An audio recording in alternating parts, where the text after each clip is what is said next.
Hey everyone, welcome back to the Enduring Churches podcast. I'm Trent Young and I'm here with my good friend Alan Small, and we're excited to be with you again this week. Alan, it's real stinking cold here. I'm looking forward to driving into the church and taking my shower because our hot water is frozen. So, oh no, terrible.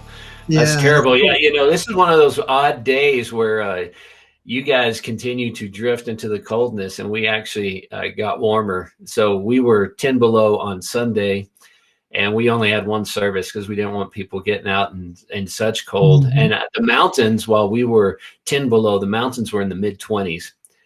And so then Monday, I was able to go outside and catch a jog, and it was actually really, really nice. And you're still in just the lapse of an insane cold. Of course, by the time we record this, it's going to be 104.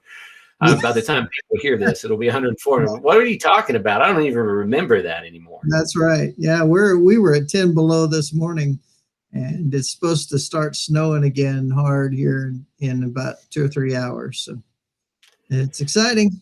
Yeah, fun stuff, fun times. Well, I'm glad I'm in balmy Colorado today, so I'll take it. I'll enjoy that. Well, Trent, we are in our second 100, our second set of 100 podcasts. I'm so excited, and today we're going to talk about something that we started kicking around a few weeks ago, but had heard something. John Maxwell, and many people are familiar with John Maxwell and his leadership stuff, but he was talking about a leadership gap, about how, we can create distance between our people. And the whole idea is we're supposed to be bringing people along with us when we're leaders and when we're pastors and all these kinds of things. But I started thinking about, is there a spiritual gap that we can create between us and our people? And I think it's different from a leadership gap, but I just started asking myself this question: is there a spiritual gap? And I've talked about it a little bit, and we kind of tried to put this down on paper today. So we're going to kind of talk through it. We want you to know right up front that this is kind of a fresh idea, and you probably have some thoughts on it. So please reach out to us after you hear today's episodes with some of your thoughts on that as well. And so Trent, let's just kind of begin this discussion by asking, what would even cause a spiritual gap? And maybe we need to define that first. Yeah. So as we start talking about this, and with the idea in the back of our minds of the leadership gap that you just mentioned, and is there a spiritual gap that happens? And we're kind of going to focus on between the pastor and the church today, right, Alan? Yeah, that's kind of where we want to look at, or church leadership even. You remember, Trent, well, I don't know about you, when you come out of seminary, or at least when I came out of seminary, I kind of felt a little hyper spiritual. I know I probably didn't mean to, but everything was kind of spiritual. And I will say that probably one of my earliest struggles in ministry was trying to act and creating, in a way, almost creating a spiritual gap between me and my people. That look at how smart I am because I have a seminary degree. Look how spiritual I am because I have a seminary degree. And then I started asking myself over the last few years, what really is spiritual growth? What is discipleship? And Trent, I don't know about, well, I do know you well enough. We agree on something that's very important. We don't like complex. You and I both appreciate simple. So I think that spiritual growth is simply this: obeying Christ. In Luke 6:40 and Luke 6:46, Jesus says, "Why do you call me Lord and don't do what I say?" I think that's what spiritual growth is obeying Christ. Right. Well, and it's kind of like, what you described as coming out of seminary and then going into the ministry field, which both of us were serving in ministry as we're in seminary. But yeah, you do kind of get that inflated ego because you've learned a lot of big words that most people don't use typically. And, but it's like that 2-year-old. I do it myself, and we have this attitude that I've got this. unfortunately, as you go through life and you go through ministry and you're having to deal with things that nobody taught you how to deal with, you begin to realize that no, I really don't have this all together. I'm struggling with this. And so, but your point is well taken, that attitude can cause a gap between us and our church. And even though we don't know it all, sometimes we think we do, it causes problems. And so obedience to Christ, I think, is a key. And being a lifelong learner, that's what I call a disciple, is a lifelong learner and follower of Christ.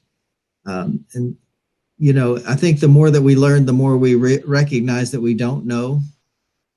And so, so can our obedience to Christ, can that cause a gap between us and our church? I want us to think about that for a moment. Is once we're growing in our obedience to Christ, is that causing a gap between us and our church? Well, and I think you just said it. Ideally, you would say no, because if we're growing in Christ, we're growing in humility, we're growing in all these other character traits. And you would say in an ideal world, that's just not true. However, and there's that big however, when we look in the Bible stories, and just even the Pharisees and the Sadducees, who had all this spiritual knowledge, but could not grasp Christ, right? You can have the knowledge, you can be growing, and I'm sure some of those Pharisees and Sadducees were challenged by Jesus to explore even the essence of what they had grown up believing, but they just never would go that full distance. And then the disciples, and really, to me, the big part of is what we see in their own spiritual journey, right? This idea of they could argue about it. They could start fighting over positions, in Jesus' kingdom and all those kinds of things. And then that other element that is just practical is that no two people are exactly at the same spot in their spiritual journey. Well, and it's funny you think about the disciples, because Jesus, he's gone through a time where he's just fed 5,000, and then he asked them, "Do you still not see? Do you still not understand?" And so, they had a lot to gain, and they're trying to figure it out, just like we all are. It's easy for us to look back on their issues and think, I wouldn't be like that. Yeah, we would. We are like that. Yeah. And, yeah, Trent, when I think about the spiritual gap or even a leadership gap or any of those gaps, I just think about the highway. And, my wife tells me that I am a pain in the neck when people have to follow me, because I have a little bit of a lead foot, and I'm probably a little bit more aggressive than the average driver. And so she's like, I hate following you. I mean, and she whenever someone has to follow me, she just warns them like how terrible I am, to follow in that. And, I think what we think about when the gap is, if someone's following you and you get too far of a gap, they don't know where you went. Right. And I think that's kind of what we're talking about here. Is there a way, is it possible that you get so far down in your spiritual journey that you look in your rearview mirror and realize that no one else has gone with you? And, I think that can happen in a pastoral ministry. I think, again, leadership is taking people with us, and sometimes we forget to take people with us. And so we've got some statements here that may help you understand a little bit better whether or not you're creating this gap. And like I said, you'll probably have some more you could add to our list. Right. And, that's the statement. If nobody's behind you, you're not a leader, right? You may think you're a leader. You may have the title of a leader. And before we get into these statements, I wanted to mention that, and Alan and I discussed this before we started recording, it can be the opposite, to where the pastor is not growing like the church is. And so a pastor won't last long in that, because the church will need somebody and they'll say, well, I'm not getting anything, I'm not gaining any thing that I can use. So. Yeah, I think that's a good point, and thanks for bringing that one up. But here's some evidence that you might be creating this gap. And help me explain this one here. But it's that we talk more about sins than sin. Well, and as I read that, because Alan put this note together and did a great job, that when I read that, it's easy for us to talk about sins in general instead of specifics, and even talking about our sin. I can talk about somebody else's sin, but not talk about how God is having to work in my heart. Is that kind of where Yeah, you were I going? think the idea is we really start to pick on the ones that bother that are on our nerves, right? The ones that we Mhm. really want to get all big and upset about and all those kinds of things, and we don't talk about that there's this condition in all of us that we are Mhm. all sinners and that we still struggle with sin. And I learned something a long time ago that pastors tend to, when this is the case, they actually tend to start preaching about their own sins, but they're picking it out in other people.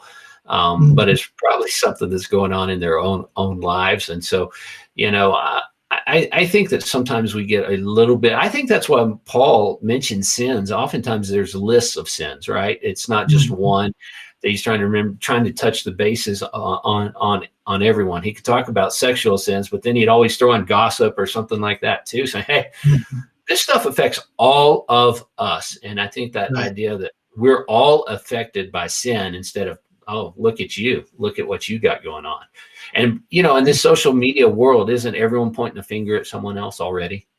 Yeah, we want everyone else to feel worse than we do, and that's what we prop ourselves up in a wrong way. And so it got me to thinking, though, too. And you had written this down, that sometimes we use ourselves as a positive illustration more than a negative illustration. But there's a fine line there. When we're preaching, we can be too negative or we can be too positive. And really, it's focusing in on the fact that we all need Jesus. We all Yeah. need salvation. We all need help with our sins. Yeah, Trent, I remember one time a pastor was doing a message on tithing, and he pulled out his checkbook. This back in the day, for all you young pastors out there, we used to write checks and carry our checkbooks with us. But yeah, I mean, anyway, he pulled out his checkbook and he opened it up. And he said, "I just want you to know that I am one of the top givers in our church, and here's my proof."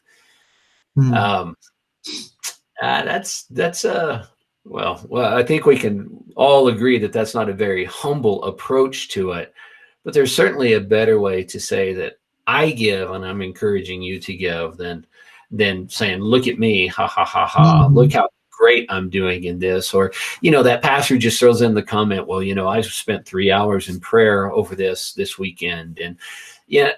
We like to talk about all our pauses. He might have spent 3 hours in prayer, but he also yelled at his wife, two Yeah, hours into it because she's like, "Can you help me with the kids?" You know, I'm being spiritual, dadgummit.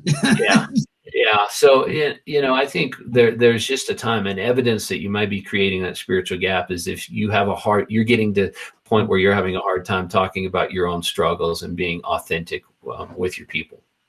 Right. Well, and this is another case where if you use that example that you just mentioned, you're not bringing people along with you, and so you're not being a leader. You're actually pushing them further away because they're thinking, well, I can't do more, and so that the guilt factor pushes them away from what you want them to do, and so it's actually going against your sermon.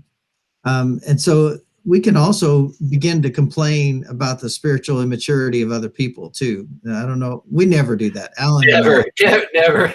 I knew if there was ever a statement in our notes that was like geared for our sarcastic responses, that one's it, isn't it? That's what us pastors do, right? We get on the phone with another pastor and go, "My people, they're just like the Israelites." I mean, it's going to be 40 more years of wilderness wandering now. So, we get into these moments and we just complain about the spiritual immaturity of our people. And guess what? If we're the pastor, Yeah. we bear the burden of that. And Yeah. that I got to tell you, that's probably one of the more frustrating realizations that I've ever come to, is to recognize if I don't like the spiritual maturity of my people, I probably should look in the mirror. Hmm.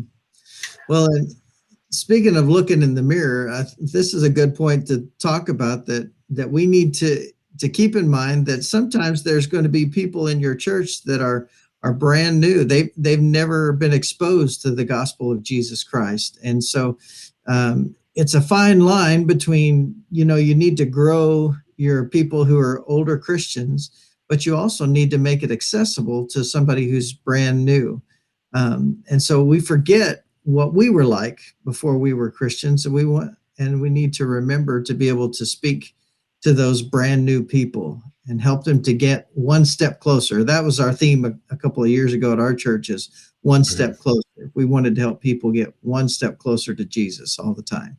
Yeah, and that's really my heart for people, and me in discipleship. That's kind of what I think about in discipleship. It's just moving that one step, and it's such a powerful thought that that's what we do. And I think whether people are new or they've struggled or whatever, I remember again, there are times, and you'll see it, pastors that like to show off their Greek skills or their Hebrew skills or their big word skills. And there are times you have to use them. I mean, and there's some that are really important to teach your people, but there's a difference between teaching and showing off, and you have to be careful with that. But, I think the greatest communicators make complicated things simple.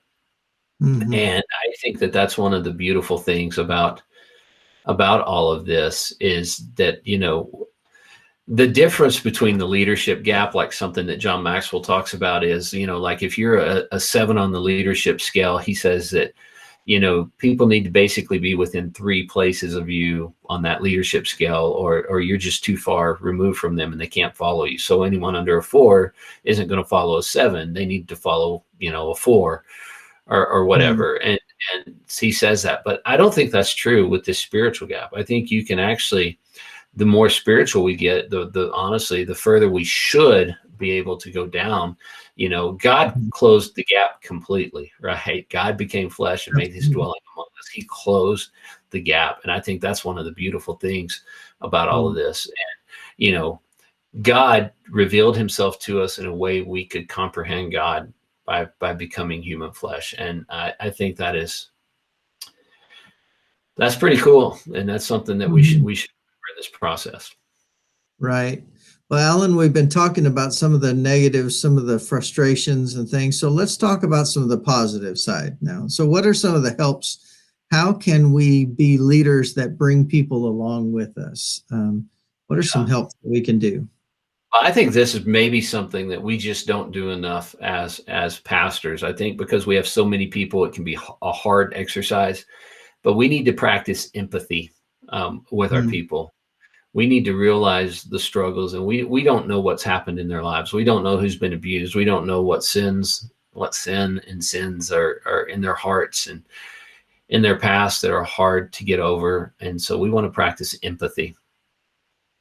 Yeah, I think this is a good thing. The old thing about walk a mile in my moccasins kind of deal is you've got to sometimes, especially when somebody's being really abrasive and rough, hard to get along with, I have to remind myself, hey, I don't have a clue what's happening in their house.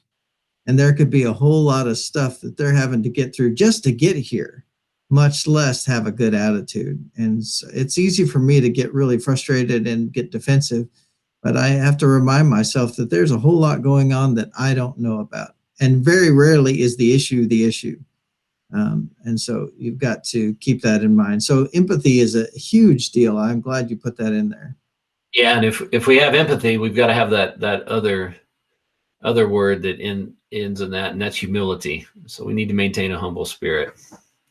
Isn't that a 4-letter word? It's just got extra letters. Sometimes, I'm actually having to do a really painful thing this week. I'm writing a lesson for our connection groups, our Sunday school classes and small groups. And the lesson that I'm on is supporting your church leaders. And, I'm looking at the passage in Timothy, and it says, don't be conceited. I mean, that's exactly what the devil did. And I've seen it in myself, and I don't like it. And I certainly see it among a lot of church leaders today. It is all over. I mean, I've pretty much stopped going to my Twitter account just because of the conceit I see among many of the church leaders out there. It's a real problem. There is definitely a lack of humility in America's pulpits today. Oh yeah, that's sad because you know, we need to be pulling people. We talked about one step closer, um, and if we make it out to be that we've got this down and you've got to reach, do what I'm doing, certainly not a reflection of Jesus. Because like you said earlier, he closed the gap completely, and he brought himself to the lowliest. He went to the shepherds, the people that were ceremonially unclean. And so it's important for us to keep that humility, and so that we can bring people up, elevate people. That's what I love about the New Testament, the gospel, that God, he elevated the role of women.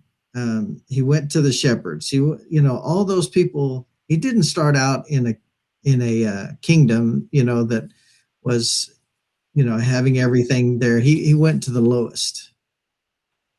Well, that's right. And that's important. That's important for us, and this idea of lifting people up and not pushing people down. It's easier to pull people down than to lift them up. It's just how it is, but it's more important. We are to lift people up. And that's, a couple months ago, we did a thing on being an encourager in your church. And especially right now, people need a little extra encouragement. The journey of faith is getting harder. There's just more obstacles in our way. There's more animosity that comes our way. And we need to be encouragers. If we encourage, I believe that comes back to us. Mm-hmm. Well, and I think what you just said is going to continue. It's going to continue to get harder and worse as we try. We just know that's going to happen. If you read Revelation, it's going to happen. And so we do need to be encouragers. We need to lift people up. And one of the things that keeps me humble, and you included this in our notes today, is that we need to remember there's people in my church far more spiritually mature than we are, which is crazy, but it's so true. I mean, I can tell you a whole long list of people in my church that, man, they're just amazing, godly people, and I'm humbled to be around them, and that they let me be their pastor. Yeah, no doubt about it. There is no doubt that there are people more spiritually mature than I am in my church. In fact, there are people who just way outshine me, and God's gonna be patting him on the back, and he's gonna look at me and go, Alan.